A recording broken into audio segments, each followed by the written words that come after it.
Okay, YouTube, in this video we're going to be emphasizing the domain and range of the sine and cosine functions. And in our last video what we did was kind of introduce the concept of the unit circle, or this circle with a radius of 1 with some point xy on its terminal side. And the neat thing about that is, with respect to the unit circle, we are aware that at least our, let me scroll up here, our x value is our cosine of that angle, and our y value is our sine of whatever angle we happen to be sitting at. And so with this definition of the sine and cosine values, or at least the unit circle definition, it makes it really easy for us to determine the domain and range of our sine and cosine functions. So one thing that I want to make sure that we indicate here, and we'll go ahead and start with our y equals sine of our angle function.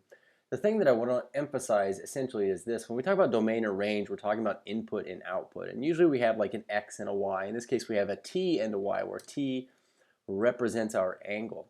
But that's exactly it. What I want to recognize is that our input, t, is our domain value. And so when we talk about domain, it's associated with an angle in radian measurement, or the intercepted arc length around the outside, knowing that those would be the same thing in a unit circle situation.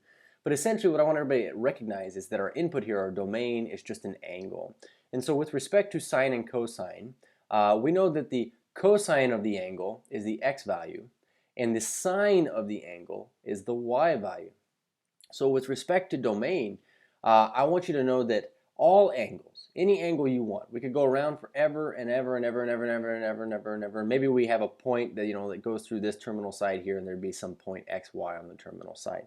The bottom line is, no matter what angle you choose, when you project that angle, it will intercept the unit circle somewhere at some point x and y, which would indicate that all angles have a sine and all angles have a cosine.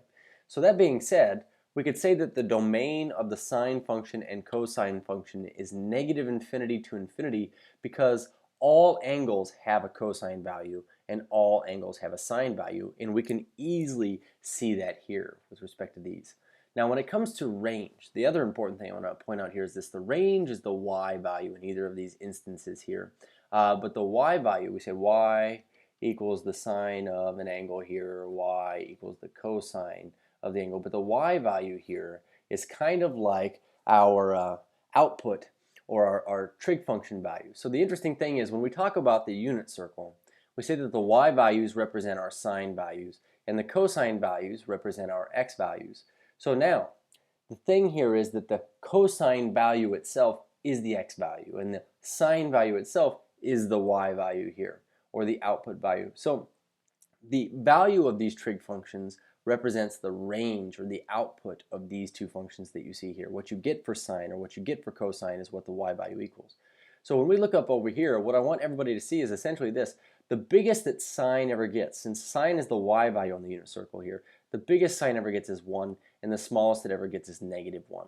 So the range of our sine function is at most 1, at least -1. And we would write this range as this interval here, -1 to 1 inclusive. And the same thing goes for our range of cosine. We say if cosine are x values, then the smallest x ever gets is -1, or cosine ever gets is -1. The largest cosine ever gets is 1. So we say that its associated range is -1 to 1. So going forward, what this is going to mean as we get into graphing these functions here, the parent functions, at least, we're going to see are defined for all x values on the entire x-axis, but are restricted to being between -1 and 1 on the y-axis here. And so just know that the domain of all sine and cosine is all real numbers, and that the range of sine and cosine shall always be between -1 and 1 inclusive. Cheers.